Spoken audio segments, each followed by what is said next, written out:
City Comic Con. Make him feel the love, the coolest man in the galaxy, Billy D. Williams!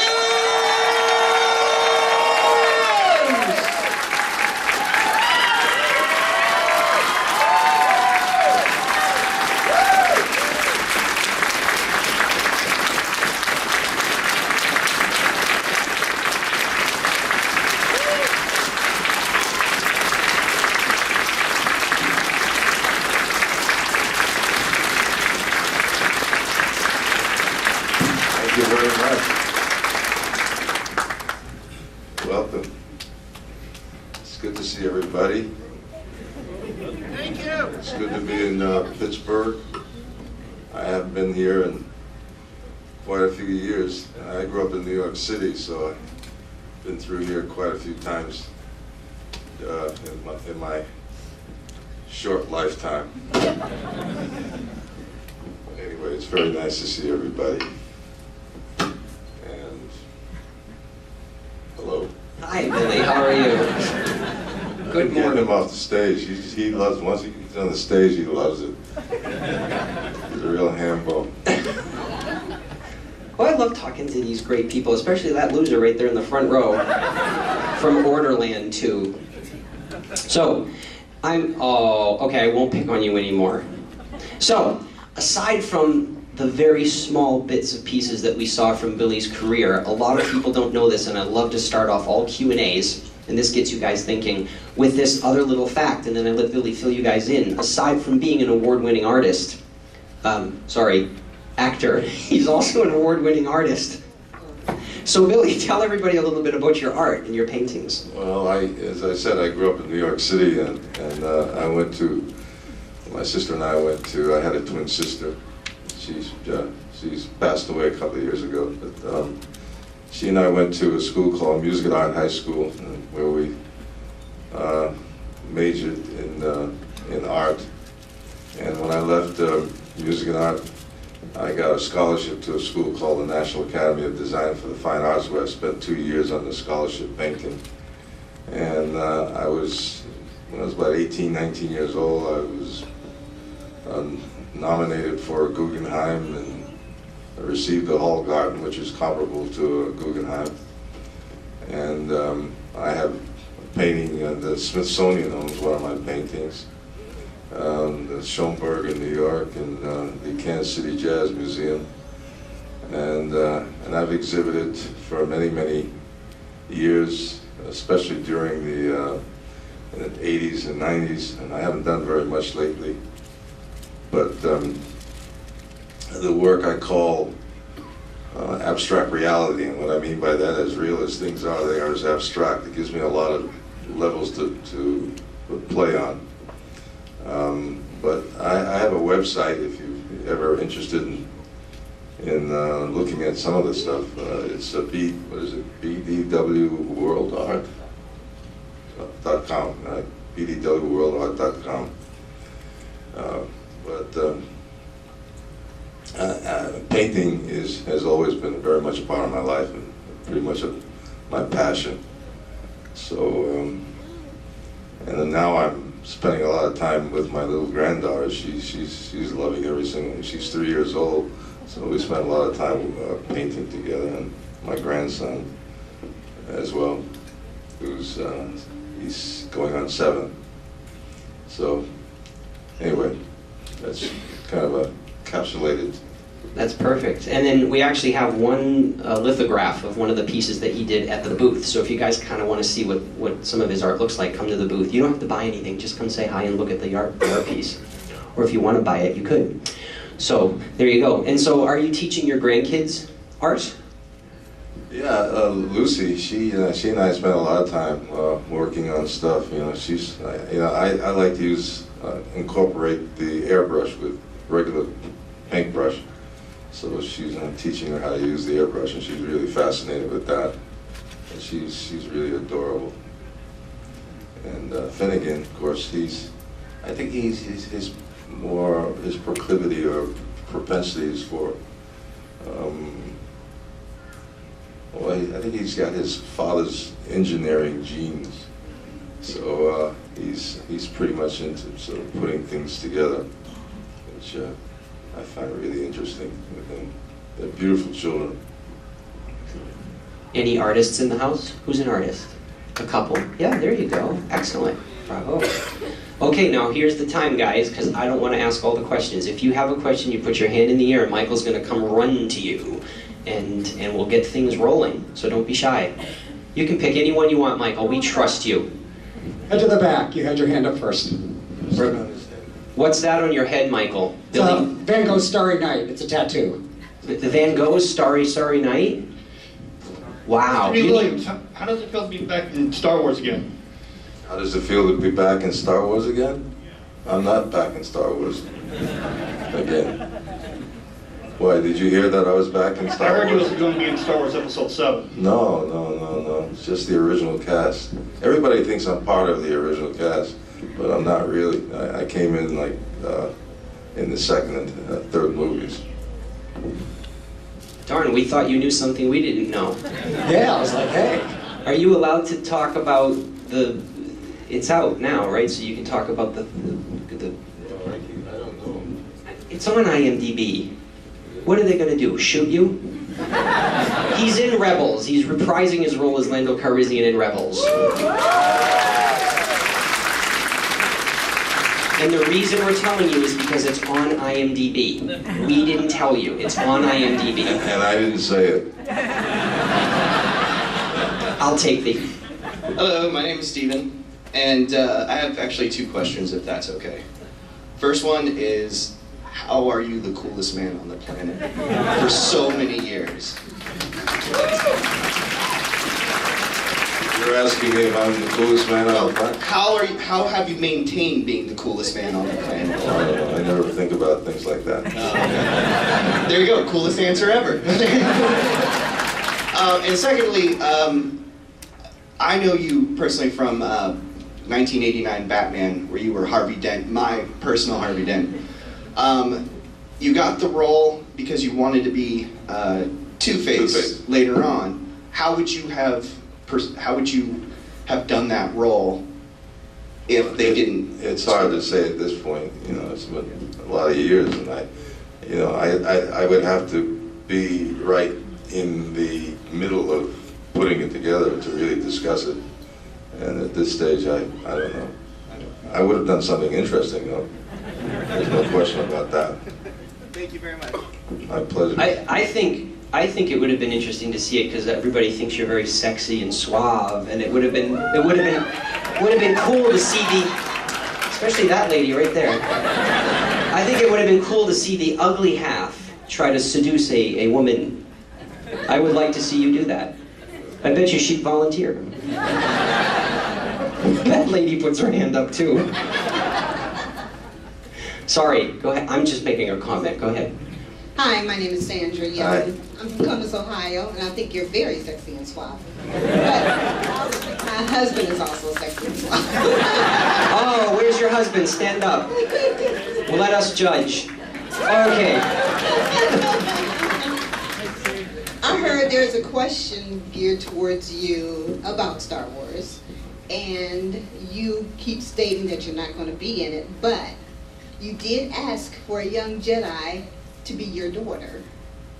Did you tweet that in there? No, I was just something. I was just playing around. But that would be a great idea. Yeah. I mean, at the time, it was people were, continuously asking me about whether I'm going to be in it, and I just sort of suggested that perhaps if I do come back, I'd come back with a daughter who's a Jedi. So, Do you have a daughter? do I have a daughter? Yes. Well, that would be great. Just tweet them in, and we'll all tweet with you. Oh, okay. We actually have if you're on Twitter, hashtag Bring Back Lando. We started it at Dragon Con 2 years ago, I think. So the more people that do it, eventually Disney has to listen to somebody. So hashtag Bring Back Lando. I have one more question. Please. About your traffic light art. That one about traffic lights. Do you know what inspired you for that one? Because there's a couple of characters in there that I just didn't understand why. Traffic Traffic lights. lights. Yeah, that's a big painting, as I recall. Yeah. It was 48 by 48. Yeah, and well, I think I think I did that back in the 80s or 90s or somewhere around there, but it was just an idea I had about people going through life and stopping and starting and going, and just that's Are you saying it's like kind of their a journey dreams? painting. I'm Their sorry? Dreams through life? Are you saying it's like their dreams through life? Dreams through life? Is that what you're asking? Dreams? Yeah. Did you say dreams? Yes. Be anything you want it to be, I guess. Okay. Have you seen the piece, ma'am? Yes. So what does it mean to Michael? Come back with the microphone, will you? Oh, hey, come here. I'll give it. Come here. I'm there. No, wait a minute. Here, let her. No, I'm on it. You've seen the piece, so what does it mean to you? I generally leave it to the spectator to Do it. give the interpretation to it. But, Oh, okay, I just wanted your take on it. I was just thinking also like. Well, stop. Like, when we're walking through this, or driving somewhere, it's always about stopping and starting and going. So I tried to do something, a composition based on that. Alrighty, You like that painting? I do. What's the price on You want it? to buy it? What's the price on it? Come to the table, we'll talk to you. Okay, I want to head over here Yes, now. I'm sorry. Well, it was No, interesting. it's cool. By the way, there's a lost child at the booth, Jamie. If somebody ditched their kid to come into this, he's at the Garrison Carita table. All right, and your question. Test? Okay. So, did you know anything about Star Wars before you came on to the second movie?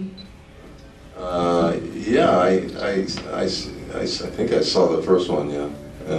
But I was really excited about working with George Lucas because the movie he did called THX, I was the 1138.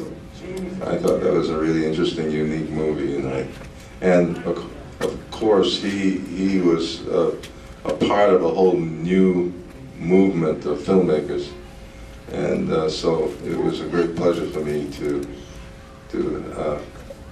align myself with that kind of a filmmaker.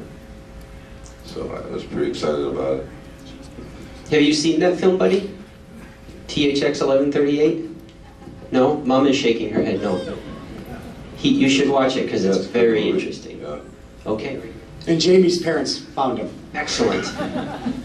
Hi, my name is Ellie, and I was just wondering, two questions. Are you going to be in NCIS this upcoming season? And do you have any cool stories while you were filming on the episodes? Well, NCIS, Mark Harmon is a very nice man, and I really enjoyed myself working on that show. But I don't think I'm going to be doing anything with them anymore. But I had a very nice time. He's a good man. Did you guys all catch him on NCIS? Yeah? Cheer if you've done it. Oh, there you go. Did you guys all catch him on Glee? That was ridiculous. I got talked into doing that one. That was ridiculous. I haven't been around that many old people, and God, I don't even remember. And what about Dancing with the Stars? Who saw that? There we go. I had a lot of fun doing that. That was a lot of work, though. That's like we did, 4 or 5 hours a day, 6 days a week.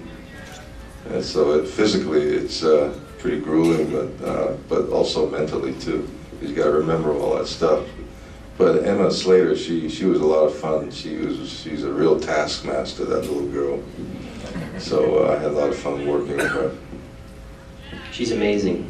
Would you do it again if they called for next season? I was thinking about it. I was thinking about maybe trying it again, But it's work. Hi, my name is Marcus. I'm from Greensburg. Star Wars wasn't the only time you worked with James Earl Jones. Can you talk about your experience with Bingo Long and the Traveling All-Stars, working with Richard Pryor and James Earl Jones? Well, we had a lot of fun doing that. You know, that was about the Negro Leagues back in the 1930s. And we traveled through a lot of the remote areas of the South, you know, shooting that movie. So we had a lot of fun doing that. And, you know, James and I, we've worked together, I think about 3 times in our careers.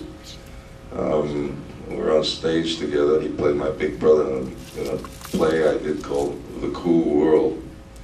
It was directed by Robert Rossen. I don't know, you know, a lot of people don't remember Robert Rossen. It's always amusing to me. And Robert Rossen was one of the really great filmmakers back in the 50s and 60s, before up until he died. But he did movies like Lilith and All the King's Men, Body and Soul. A lot of great movies. I'm sure people have certainly heard the movie names if you haven't heard the director, yes? You guys have heard a couple of those? Yes? Yes? Couple, there we go.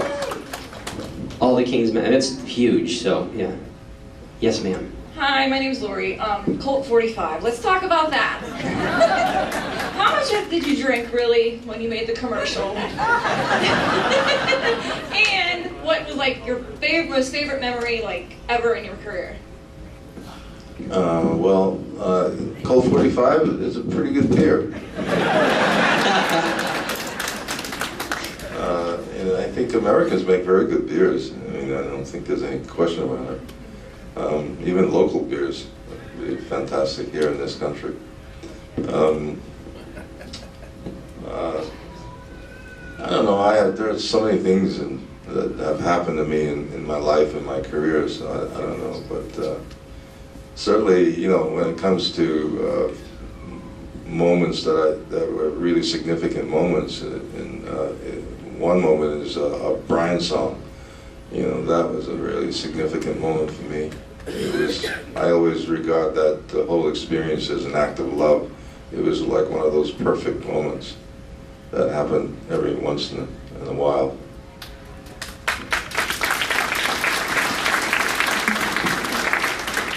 He looks bored, but he looks really bored. Well, he's wearing a Ghostbusters outfit. He's trying to stay awake. This is Star Wars room. So is it true what they say about Colt 45? What do they say about Colt 45? Oh. Look, I didn't even get paid. It works every time. I don't know, if you had said it that way on set, they might have had you redo it. So let's take 2. All right, don't let the smooth taste fool you. There you go. It works every time. There you go.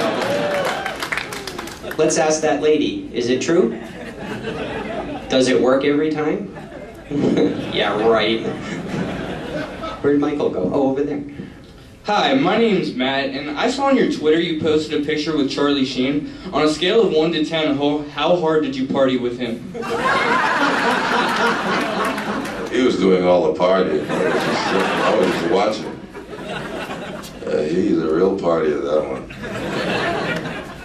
On a scale from 1 to 10, how bad do you want to party with Charlie Sheen and Billy D. Williams? No. He's excited. He's far beyond anything that I want to experience. You couldn't keep up? I couldn't keep up with him, no, definitely not. Well, it's a good segue. For those of you who want to know, Billy does actually tweet. He doesn't have an assistant. He tweets himself most of the time. And it's at RealBDW. So if you want to follow him, at RealBDW, it is him. And you can see that Charlie Sheen picture that he's talking about. Yes, Michael. Hi, my name's Mark. I know for Star Wars, you kind of filmed all over the world. My favorite location was Tunisia for the Mos Eisley. What was your favorite location to shoot in? Well, Not necessarily in Star Wars, but just in general. Well, I spent most of the shooting time in London, months at a time, so I had a good time there. But I've traveled in lots of places, to lots of places, and I've usually really, I love this country more than anything. For me, it's, even when I travel outside of the country and I go to different countries, I always look forward to coming back to the United States. And not only the United States, but I like, even though I'm really from New York City, I live in California, so I really like California a lot. Yeah, my favorite thing about Star Wars is probably all the creature effects. Have you ever had any experience working with all the creature shop people or the spaceship designers? When I saw Nien Nunb, I just was intrigued with him. Nien Nunb is the little character that sits next to me in the Falcon. It was interesting. Yeah. But that whole experience, I mean, the whole Star Wars experience was, I mean, it's like it's like being in a toy store, you know, with all these big toys, and especially when we were shooting it, you know, they didn't do as much CGI, so you really had real sets going on, and they used real sets. Hi, I'm Julie. I had 2 questions, if that's okay. Did you ever get to meet Gale Sayers when you were shooting Brian's Song, or at any Sure, point? yeah, absolutely.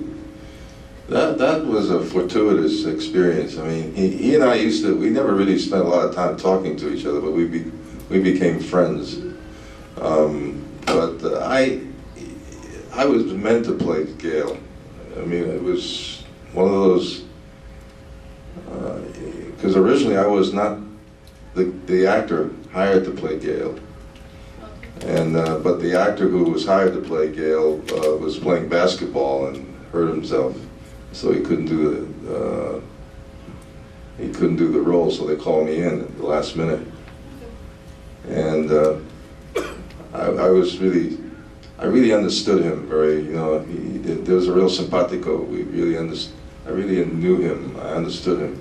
He was a pretty introverted kind of person, sort of very private, and I'm pretty much like that, or was very much like that. I'm still very much like that. So I really understood Gale. You know, I could easily get inside of him. And did you ever accidentally fall in the Scarlac pit whenever you were filming Return of the Jedi? No, well, I haven't. Well, I won't. Well, don't talk about that, but talk about what happened with Harrison, because they'll like that.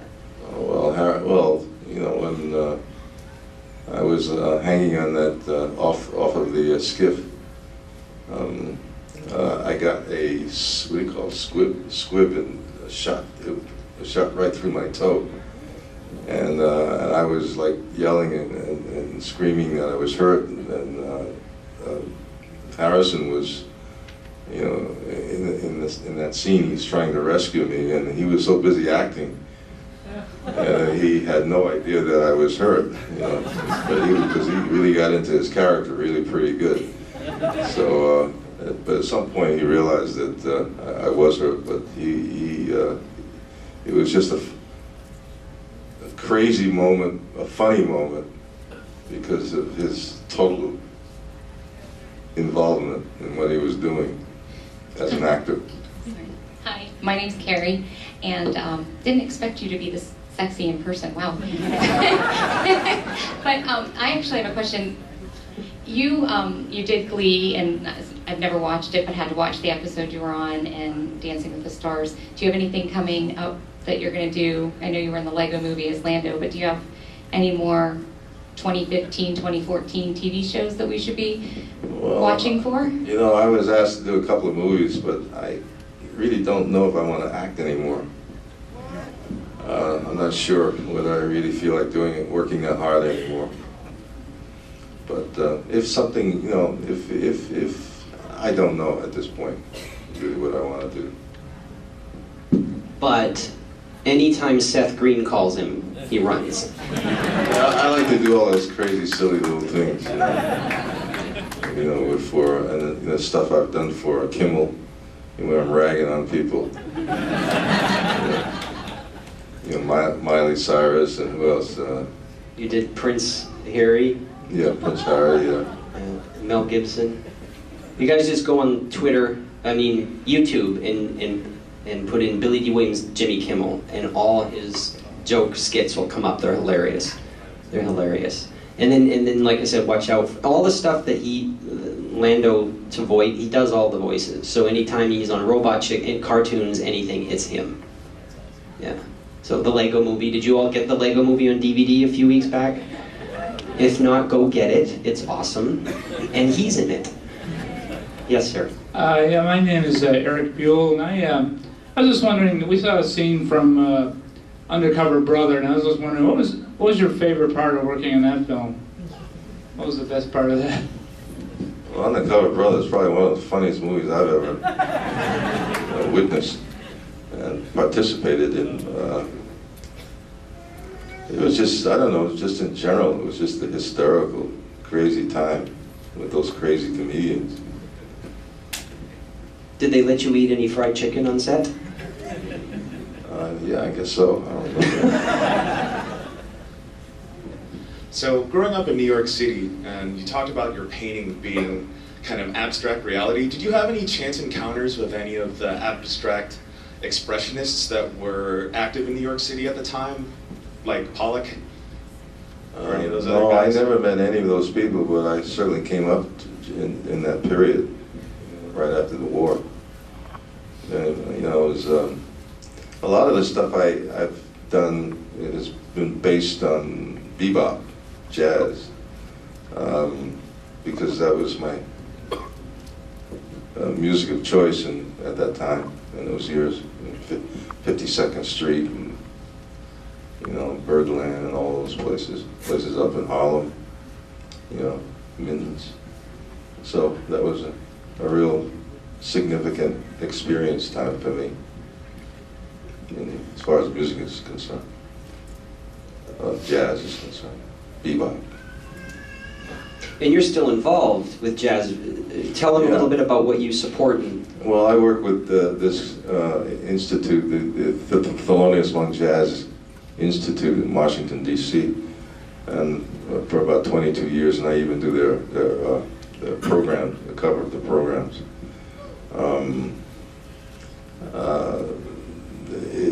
What we do is we support and raise funds for young people who are interested in jazz, and from junior high school, middle school, to high school, to college, and we support these people throughout the country and outside of the country as well. So it's been a great pleasure for me to work with those people. Hi, my name's Chris, and what do your grandkids think of you being in Star Wars? Oh, they enjoy it. You know, they enjoy it. I don't know to what degree they enjoy it, but they enjoy it. Didn't Finnegan used to call you Grandpa Lando? Yeah, when he was a little bit younger, yeah. Wake up!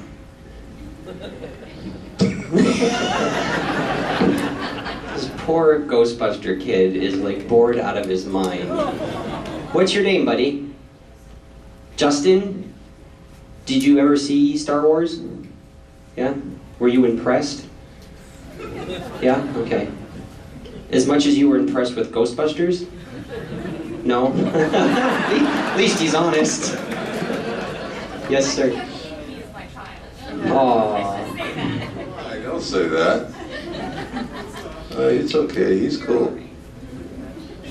My name is Eric, and you've been asked on a number of occasions to play yourself. Can you tell us a little about what that's like and whether you have any rules you set for yourself before you will take that on that kind of role? Say that again? You've been asked to play yourself, like on we saw the clip on Scrubs. Oh, well, that's fun. I mean, parodying myself is always a lot of fun. I enjoy doing that. I don't mind making fun of myself. Hi, my name's Dan. I'm from Erie, Pennsylvania. You're such a powerful figure in the celebrity world, but was there ever a moment when you were just awestruck about someone that you met, someone famous? Yeah, well, I've known a lot of and worked with a lot of really interesting people, but certainly, well, in my first movie, I worked with one of the great actors in America, Paul Muni, in my very first movie, and but I was really good friends with James Baldwin, who was a great novelist. And Jimmy knew Marlon Brando, and I was always liked Brando. So that was a big deal for me to go to Brando's house and meet Brando and he and I sat in his library and talked politics for about an hour. So that was a big thrill for me. Brando was one of my really favorite actors. Hi, Billy. My name's Jonathan. One of my earliest non-Star Wars memories of you is in Nighthawks with Sylvester Stallone.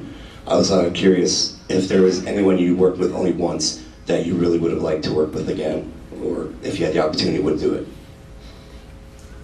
Well, most of the actors I've worked with, certainly, I had a great time with.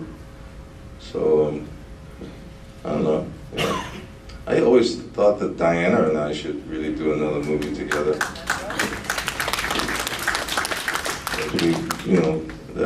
We had such a great chemistry.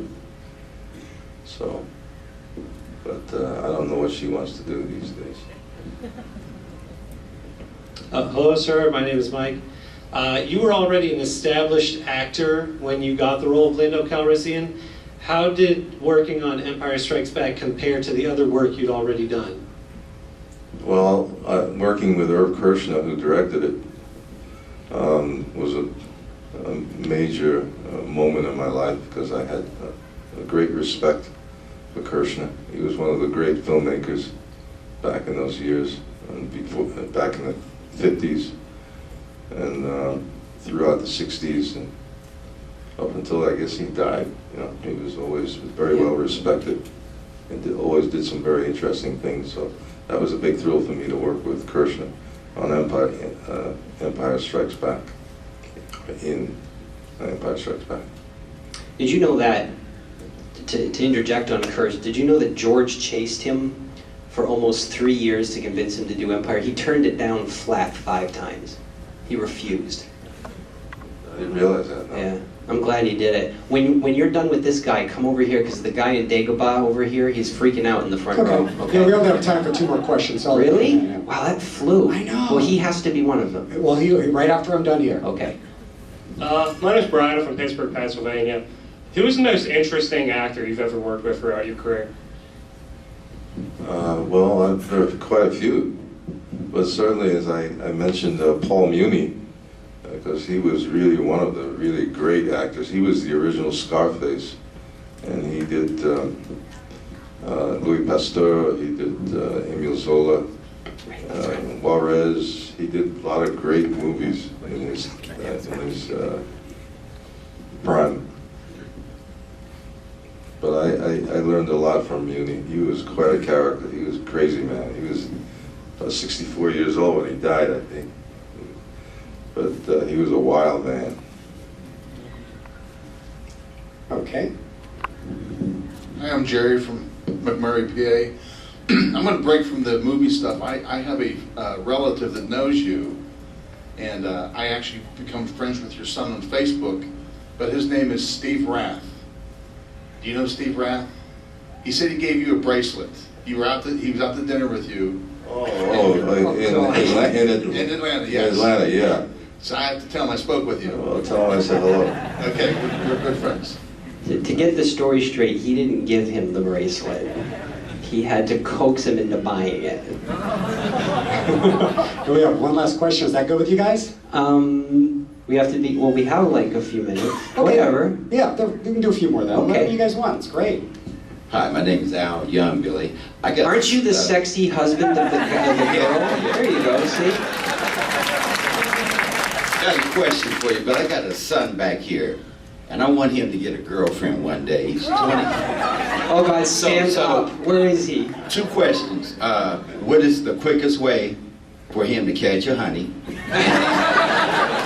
What was the most prettiest, sexiest woman you ever did a film with, Billy? Like the rest of you, I have no idea. Where's your son? Where is he? He's right here. There you go. You need a honey. What's up? Come on. You come to Billy's table later. He'll tell you the secrets. Hi, my name's Ryan. I was wondering, as far as being an artist goes, when you were starting out, did you have certain artists that you considered an inspiration or whose work that you still admire to this day? Yeah, Tamara Delampica, she was part of the Art Deco period. Velasquez, you know, a lot of the painters who were part of the, they call chiaroscuro school of painting, because I always sort of like to work with, playing with light, and you know,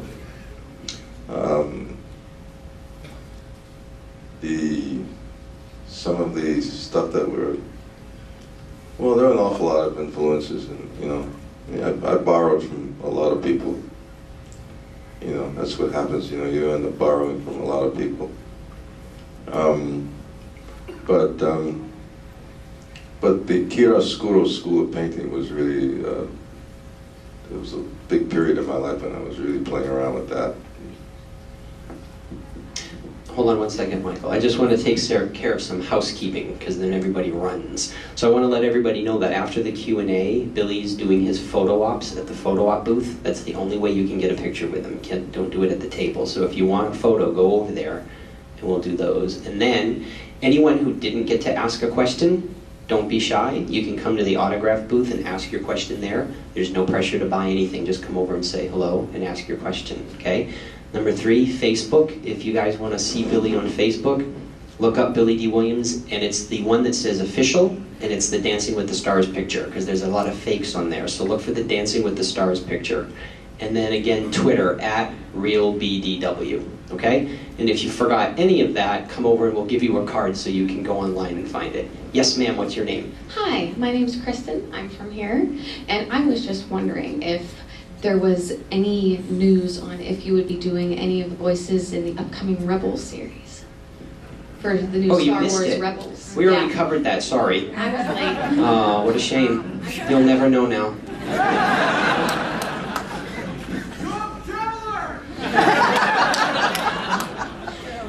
The answer is yes.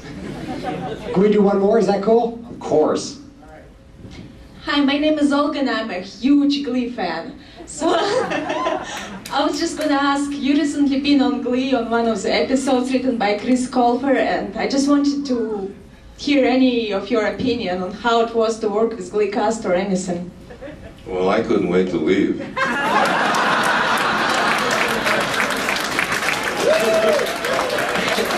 It's a great show, I mean, but in that episode, I was ready to leave. But it wasn't because of the young cast, it was because of the older cast he was with, right, Billy? The young cast rocks, right? Yeah. Okay. On that note, give it up for the coolest man in the galaxy, Billy D. Williams! Thank you very much. Really appreciate it. Thank you.